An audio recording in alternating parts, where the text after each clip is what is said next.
Hello, je suis Carlotta.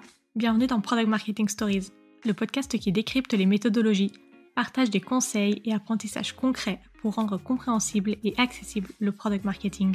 Dans cet épisode focus, Sandrine, Head of Product Marketing chez Welcome to the Jungle, nous explique les spécificités de faire du product marketing en marketplace, où il y a à la fois une branche B2B et B2C à gérer. Alors découvrez comment travailler le positionnement dans un contexte multiproduit, comment bien gérer plusieurs personas à la fois, ces bonnes pratiques pour construire des offres pertinentes, et l'importance de collaborer avec des équipes revenues quand il y en a pour assurer un impact business fort. Bonne écoute! J'aimerais évoquer un sujet un peu plus spécifique justement avec toi par rapport à Welcome, parce que comme tu le disais avant, c'est une entreprise qui a une très forte image de marque, que ce soit côté B2B ou B2C. Du coup, selon toi, quelle est la place que joue le product marketing ? Oui, écoute, moi je trouve que pour l'équipe product marketing, l'enjeu du positionnement, c'est que on a une audience B2B et B2C, et il faut pas qu'on leur raconte une histoire différente. On va pas dire quelque chose de différent aux recruteurs et aux candidats. Et comment est-ce qu'on résout leurs problèmes respectifs finalement. Je trouve qu'un bon exemple de ça, c'est par exemple nos personas B2B. Elles perdent énormément de temps avec, le processus de recrutement, sur, les job boards en ce moment. Ils reçoivent énormément de candidatures, mais pas forcément qualifiées, et s'ils sourcent et ben les candidats, ils répondent pas toujours. Et ça fait écho finalement aux problèmes des candidats. Eux, ils se plaignent de pas avoir de réponse des recruteurs, de pas avoir les bonnes informations et cetera. Nous, en fait, on va pas opposer, les problèmes B2B, B2C. On va se dire: «Mais comment de façon unique, on pourrait résoudre tous ces problèmes, et être en cohérence avec la vision du travail qu'on porte, chez Welcome?» Et un bon exemple de ça, serait le travail de positionnement qu'on a fait sur l'outil de sourcing qu'on lance en avril, où en fait, on a intégré des modules de marque employeur. Donc ça va être, des vidéos, des contenus, assez riches en fait, sur, le job, l'entreprise et cetera, et ça, on l'intègre dès la première prise de contact, du recruteur avec le candidat. Ça veut dire que pour les candidats, en fait, ils seront un peu plus sur un pied d'égalité, parce qu'ils auront toutes les bonnes infos au bon moment, et en fait, ils, vont beaucoup plus répondre, aux recruteurs, et le recruteur, du coup, il sera content, parce qu'il aura des candidats, qualifiés, et engagés. Donc voilà, tout l'enjeu, c'est de se dire: «Comment je raconte la même histoire?» Comment j'utilise, ce qui me rend, très fort dans l'industrie, donc nous, voilà, c'est la marque employeur, et finalement, comment, j'adresse les problèmes à la fois B2B et B2C. Et du coup, par rapport en interne, au moment où vous l'avez travaillé, est-ce que, du coup, vous avez, vraiment collaboré main dans la main avec, l'ensemble des équipes à la fois B2B, B2C? Enfin, comment ça s'est fait ce travail en interne pour que finalement après en externe, on ressente vraiment cette cohérence? Ouais, c'est intéressant. On a commencé par le travail de proposition de valeur, B2B, donc c'est Célia qui est PMM dans l'équipe, qui a vraiment, essayé de comprendre quel était, le principal irritant, de nos personas B2B, et en fait avec, les différents, bénéfices de la proposition de valeur, on a un petit peu retourné, la proposition de valeur en se disant: «Ben, côté B2C, est-ce que finalement, la marque employeur, ça peut adresser les 2 problèmes?» Et la PMM B2C, du coup, Adèle, a aussi fait ce travail de proposition de valeur B2C, pour s'assurer que, voilà, les irritants B2C étaient adressés, que en fait, ce taux de réponse, finalement, c'était le cœur du problème, des 2 côtés, et ça venait d'un manque d'infos, pour les candidats. Donc on a vraiment fait, en miroir, finalement, une proposition de valeur B2B, une proposition de valeur B2C, et c'est ce qui a infusé, notre collaboration avec le département, brand pour, la campagne de lancement, enfin, vous la verrez, du coup, c'est assez intéressant. Il y a une version candidat et une version, recruteur, et finalement, tout l'enjeu, c'est qu'il y ait, la bonne rencontre, avec, voilà, les bons éléments qui permettent ce bon match, quoi. Donc c'était vraiment un «jeu de miroir» entre guillemets, et après prendre du recul pour voir, quelle est l'histoire globale qu'on veut raconter lors de la campagne de lancement. Est-ce qu'il y a, des typiquement pour des PMM qui travaillent, dans un contexte marketplace, est-ce que tu as des conseils en particulier, pour, réussir à bien gérer, cette dualité-là? Ou des erreurs à éviter? Ce que je conseillerais, comme souvent, c'est, de s'assurer qu'on pense aux problèmes des clients, ou alors côté B2C, des candidats en premier, avant de regarder la solution. Nous, tout l'enjeu, même pour les candidats, par exemple, sur ce produit sourcing, c'était de se dire, est-ce que ça répond à ce qu'on voit, par exemple, dans notre NPS? Est-ce que du coup, la solution, elle va vraiment répondre à ce qu'on sait depuis toujours, sur ce qu'ils nous disent? Donc ça a impliqué un travail préparatoire, bah, voilà, d'entretien qualitatif, de vraiment un peu de la feedback loop, pour, nous avoir, bien en tête, les principales raisons, d'insatisfaction, côté candidat.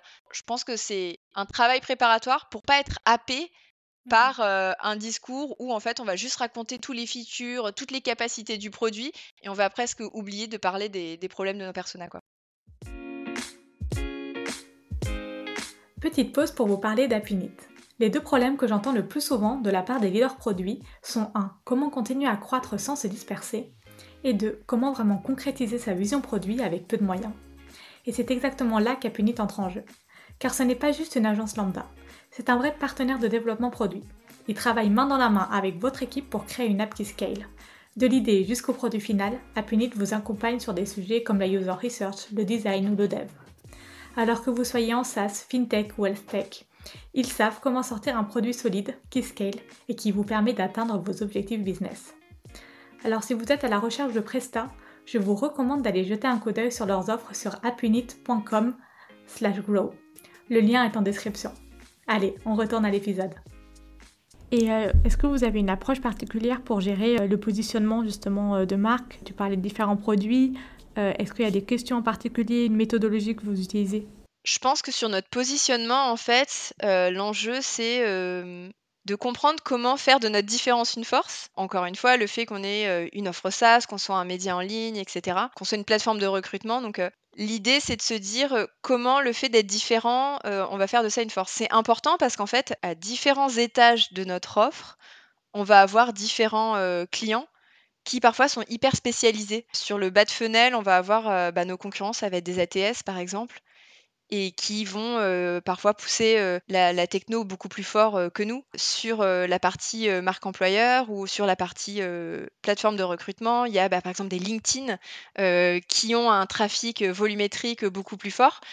Nous, en fait, notre enjeu de positionnement de marque, ça va vraiment être, d'expliciter justement que, cette offre un petit peu hybride, ça permet justement de vraiment répondre, aux besoins, des talents. Donc c'est un petit peu, le challenge, c'est qu'en fait, aujourd'hui, on a 5 000 clients.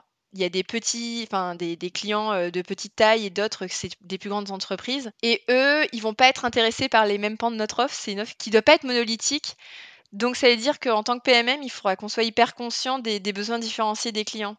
Peut-être que, les boîtes SMB, elles seront, plus intéressées d'être visibles sur la plateforme, d'avoir, de construire le début de leur stratégie marque employeur, de s'équiper d'un ATS.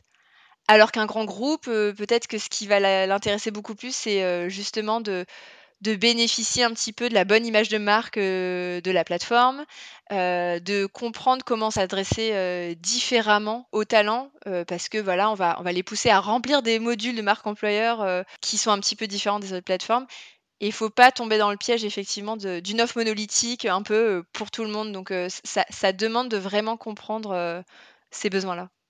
Et du coup, même au niveau des messages, en fait, il y a cette problématique-là sur la cohérence. Enfin, est-ce qu'il faut absolument de la cohérence ou pas entre vos différents produits?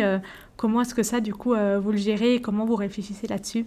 On travaille vraiment avec, les équipes revenus, qui sont séparées par portefeuille de marque. Donc c'est eux aussi les experts pour, nous dire de manière très, très pragmatique, «Non mais en fait, mon client, ce dont vous me parlez, ça l'intéressera pas, lui, il a besoin d'avoir, un ROI sur tel ou tel aspect de votre offre» et cetera. On s'appuie aussi sur les équipes success qui sont vraiment, voilà, en face des clients tous les jours et qui vont nous aider à vraiment comprendre, les besoins différenciés par segment.